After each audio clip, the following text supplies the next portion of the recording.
Halo semuanya, Assalamualaikum warahmatullahi wabarakatuh. Gimana kabarnya? Semoga sehat semuanya ya.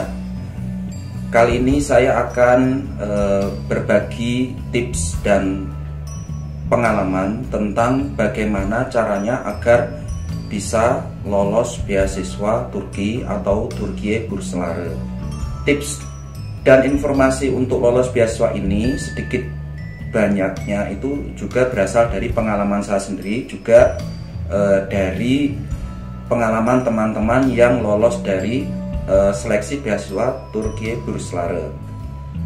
Perlu teman-teman ketahui bahwasanya Türkiye Bursları atau beasiswa Turki ini seleksinya ada dua tahap. Tahap pertama yaitu tahap dokumen, yaitu tahap berkas, seleksi berkas. Kemudian jika dinyatakan lolos melalui email atau melalui notifikasi dari SMS, kemudian teman-teman akan mengikuti tahap selanjutnya yaitu tahap interview atau tahap wawancara. Ketika lolos tahap wawancara ini, maka teman-teman akan mendapatkan beasiswa Turki ini dan mengikuti prosedur selanjutnya. Tidak ada tes-tes lagi, kecuali di kampus nanti mungkin ada persiapan pada beberapa jurusan tertentu atau matrikulasi. Bahasanya di Indonesia itu matrikulasi itu sendiri biasanya bagi siswa yang memilih jurusan yang berbeda. Tetapi itu tidak masalah karena setelah mengikuti tahap matrikulasi ini maka bisa langsung mengikuti kuliah. Kemudian tips pertama yang menurut saya itu yang paling penting yaitu adalah kemampuan dalam berbahasa Inggris. Jadi untuk bisa lolos dalam mengikuti beasiswa ini, tips pertama adalah perbagus kemampuan bahasa Inggris, baik kemampuan lisan terutama yang paling penting atau kemampuan tulisan. Kemampuan bahasa Inggris dalam tulisan itu berguna untuk mengisi form aplikasi, karena aplikasinya itu ditulis dalam bahasa Inggris. Kemudian untuk kemampuan bahasa Inggris lisan itu terutama digunakan pada saat wawancara, karena wawancara itu yang melaksanakan adalah orang Turki langsung, yaitu utusan dari Turki itu datang ke tempat yang disebutkan. Misalkan dulu saya itu di Kedubes, ada juga wawancara yang dilakukan di hotel, ada juga. Kemudian teman saya yang dari Filipina itu karena di sana jumlah pelamarnya sedikit, maka mereka mengadakan tes wawancara dengan video call menggunakan Skype waktu itu katanya. Jadi kemampuan bahasa Inggris ini penting karena memang digunakan untuk wawancara terutama. Bayangkan kalau teman-teman bahasa Inggrisnya kurang bagus, itu kalau wawancara kan pasti bermasalah. Meskipun teman-teman punya ide, bisa menjawab pertanyaan dalam wawancara, tetapi kalau kemampuan bahasanya kurang bagus, maka itu pasti menjadi kendala. Kemudian selain bahasa Inggris, sebenarnya pewawancara itu ada yang bisa menguasai bahasa asing yang lain. Misalkan yang saya dengar itu pewawancara ada yang bisa bahasa Jerman, ada yang bisa bahasa Arab. Itu yang mewawancarai saya sendiri, itu mereka pas wawancara itu menggunakan bahasa Arab. Jadi selain bahasa Inggris, sebenarnya yang paling penting kedua adalah bahasa Arab, terutama bagi teman-teman yang ingin memilih jurusan usuluddin, yaitu jurusan seperti hadis, tafsir, jurusan filsafat agama, tasawuf atau perbandingan agama. Biasanya pewawancara itu akan mewawancarai dengan bahasa Arab. Jadi ini juga perlu dipersiapkan. Juga yang saya dengar ada teman itu yang selama wawancara itu full menggunakan bahasa Arab. Jadi ini bisa jadi sebuah pilihan ya. Kalau jurusannya umum secara keseluruhan itu perbagus bahasa Inggris, tetapi kalau jurusan teman-teman itu jurusan agama juga perbagus bahasa Arab. Kalau teman-teman misalkan ada kendala, wah bahasa Inggrisnya kurang bagus nih, bahasa Arabku kurang nih, yaitu teman-teman harus mempersiapkan mulai sekarang bagaimana caranya supaya bahasa Arabnya, bahasa Inggrisnya bagus. Caranya gimana? Ya ikut kursus, ikut les, belajar otodidak, praktek hafalin itu yang sekiranya penting, yang kiranya menjadi pertanyaan dalam form aplikasi atau ketika interview. Kemudian yang kedua adalah persiapkan berkas secara lengkap.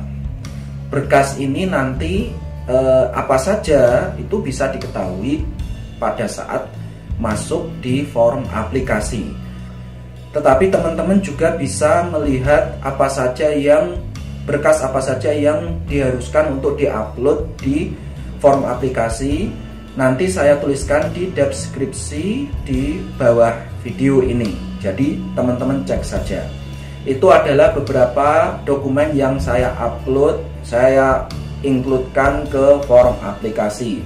Tetapi yang sangat penting ini, yang perlu teman-teman ketahui adalah ada dokumen yang sangat penting, yaitu dokumen ijazah. Jadi ijazah ini nanti harus ditranslatekan ke dalam bahasa Inggris, karena penyeleksi berkas itu tentunya mereka melihat nilai-nilai berdasarkan ijazah itu sendiri. Jika ijazahnya bahasa Inggris, maka mereka bisa menyeleksi dengan mudah. Tetapi kalau ijazahnya bahasa Indonesia, tentu kesulitan karena mereka tidak bisa bahasa Indonesia jelasnya. Kecuali ijazah teman-teman itu sudah bilingual, yaitu dalam bahasa Inggris dan bahasa Indonesia, maka itu nggak perlu terjemahan lagi. Tips selanjutnya agar bisa lolos mengikuti seleksi beasiswa Turki ini adalah perbanyak bukti prestasi. Bukti prestasi ini adalah prestasi yang sekiranya bisa mendukung teman-teman untuk studi di dalam bidang yang teman-teman ambil. Misalkan saya sendiri itu mengambilnya kan bidang tafsir, maka saya mencantumkan bukti-bukti prestasi dalam misalkan perlombaan, dalam ajang kompetisi dalam bidang tafsir. Itu semua masukan. Dokumen-dokumennya bisa teman-teman lihat nanti di deskripsi, nanti saya tuliskan dokumen-dokumennya. Bukti prestasi itu banyak bentuknya. Ada yang berupa tulisan di media, berupa buku, berupa proyek, berupa makalah, atau berupa hal apapun yang sekiranya bisa kita tunjukkan sebagai bukti pada saat wawancara dan bisa kita tuliskan di dalam form aplikasi. Kemudian selanjutnya adalah perbanyaklah bukti keterlibatan kita dalam kegiatan sosial. Pemberi beasiswa itu menargetkan orang-orang atau mahasiswa di mana mereka itu aktif dalam kegiatan sosial. Alasannya simple, karena orang atau mahasiswa yang aktif dalam kegiatan sosial, mereka itu berarti bermanfaat bagi lingkungannya, bermanfaat bagi orang lain. Dengan demikian, ketika pemberi beasiswa itu memberikan siswa yang aktif untuk sosialnya, untuk masyarakat, untuk orang lain, itu berarti beasiswa yang diberikan itu pasti bermanfaat. Jadi yang dituju itu bukan hanya kemampuan kita dalam bidang akademis, tetapi kemampuan kita dalam hal memberikan manfaat kepada orang lain. Selanjutnya adalah perbanyak bukti skill, di mana kita itu memiliki kemampuan yang nantinya memberi manfaat pada bidang studi yang akan kita ambil. Misalkan nih, saya dalam aplikasi itu mengambil bidang jurusan tafsir, maka beberapa skill tertentu itu mendukung saya untuk mempelajari bidang itu. Misalkan kemampuan dalam hal pembacaan qiraat, misalkan keindahan seni membaca Al-Quran, atau kemampuan dalam filologi, di mana filologi ini nanti sangat berguna untuk menelaah teks-teks manuskrip dalam bidang tafsir. Jadi teman-teman gali sendiri, misalkan teman-teman ingin mengambil jurusan manajemen, mengambil jurusan teknik atau apa, maka teman-teman harus memiliki kemampuan skill, di mana skill itu menonjol dan bisa berguna untuk studi di bidang yang teman-teman mau ambil itu. Tips selanjutnya adalah pilihlah universitas yang tepat. Kata tepat di sini berarti teman-teman itu memilih universitas yang sekiranya jangan terlalu favorit. Favorit ini berarti nanti universitas itu bakalan banyak yang melamar. Dan kalau universitas itu banyak yang melamar, maka otomatis kita akan mendapatkan lawan yang banyak. Lawan dalam arti kompetisi kita itu lebih berat. Jadi pilihlah universitas yang sekiranya tidak terlalu favorit. Misalkan universitas baru, itu tidak masalah. Yang penting teman-teman itu kenal dosen-dosennya. Misalkan dulu itu saya mempertimbangkan masuk di Najmuddin Erbakan Universitas di Konya. Kampus ini kampus baru, tetapi bagi saya nggak masalah karena di dalam kampus ini banyak sekali dosen-dosen yang kompeten. Misalkan ada Profesor Ali Akbar. Dari dulu sebelum saya kesini itu saya sudah kenal. Kemudian saya juga mendengar nama Profesor Said Simsek. Itu beliau itu sangat pakar dalam bidang tafsir. Jadi pilihlah universitas yang sekiranya bukan menjadi universitas favorit, tetapi memiliki kualitas dosen yang bagus. Tips saya selanjutnya adalah pilihlah jurusan yang linear. Linear itu dalam arti misalkan begini, contoh kasus saya S1 itu jurusan ilmu Al-Quran dan tafsir hadis, itu kan, tafsir hadis. Kemudian S2 saya mengambil ilmu Al-Quran dan tafsir. Kemudian S3 ini saya mengambil jurusan tafsir.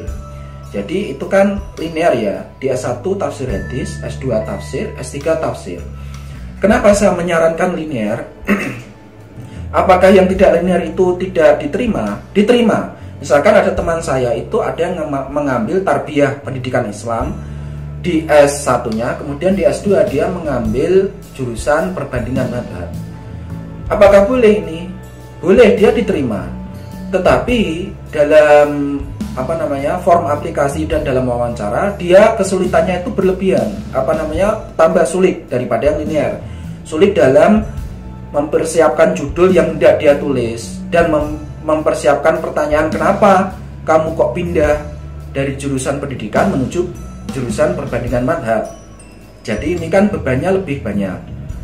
Dan pastinya prioritas itu diberikan kepada jurusan yang linear karena itu menunjukkan kita serius pada satu bidang itu dan kita memang favoritnya bidang itu. Dengan keseriusan semacam ini, dengan fokus dalam satu bidang, maka menyelesaikan studi itu pastinya bisa lebih mudah. Dan ini menjadi pertimbangan bagi pemberi beasiswa untuk memberi kita kesempatan agar kita bisa lolos beasiswa itu. Tips dari saya selanjutnya adalah belajar bahasa Turki. Jadi orang Turki itu sendiri memang bisa dibilang heran ya kalau ada orang non-Turki bisa bahasa Turki. Ini saya buktikan sendiri ketika saya belum jauh hari sebelum melamar beasiswa ini saya sudah belajar bahasa Turki. Dan alhamdulillah ketika wawancara saya sedikit-sedikit bisa ngomong bahasa Turki dan mereka agak terheran gitu.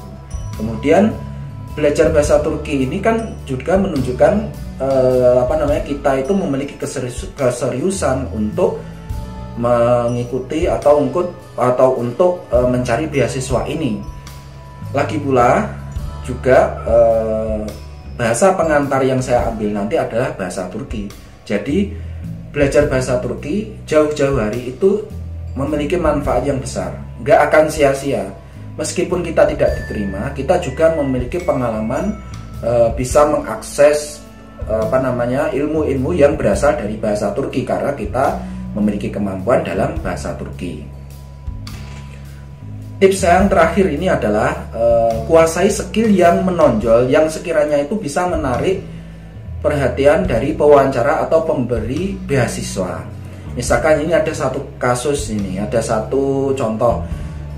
Ada mahasiswa yang lolos dapat beasiswa Turki ini, dimana ketika wawancara itu dia menyanyikan lagu kebangsaan Turki, Istiqlal Marşı itu. Menurut saya ini positif karena itu adalah salah satu kemampuan dalam berbahasa Turki, karena lagu itu dalam bahasa Turki, dan ini menunjukkan keseriusan dia, minat dia dalam mencari beasiswa Turki ini. Jadi itu adalah salah satu contoh skill, itu adalah salah satu skill dalam berbahasa Turki menurut saya. Jadi itu sah-sah saja dan bisa kalian coba dalam rangka mengapply beasiswa Turki ini. Untuk skill yang lain bisa kalian cari sendiri, entah apapun itu yang sekiranya bisa menjadi pertimbangan para pemberi beasiswa untuk memberi Anda kesempatan, memberi kita kesempatan agar kita bisa memperoleh beasiswa ini. Mungkin cukup sekian untuk tips kali ini. Kurang lebihnya mohon maaf. Untuk selanjutnya saya akan memberikan tips-tips lagi yang sekiranya bermanfaat, entah itu untuk berbahasa Turki, entah itu untuk dalam rangka studi dan lain-lain. Terima kasih telah menonton, semoga bermanfaat. Assalamualaikum warahmatullahi wabarakatuh.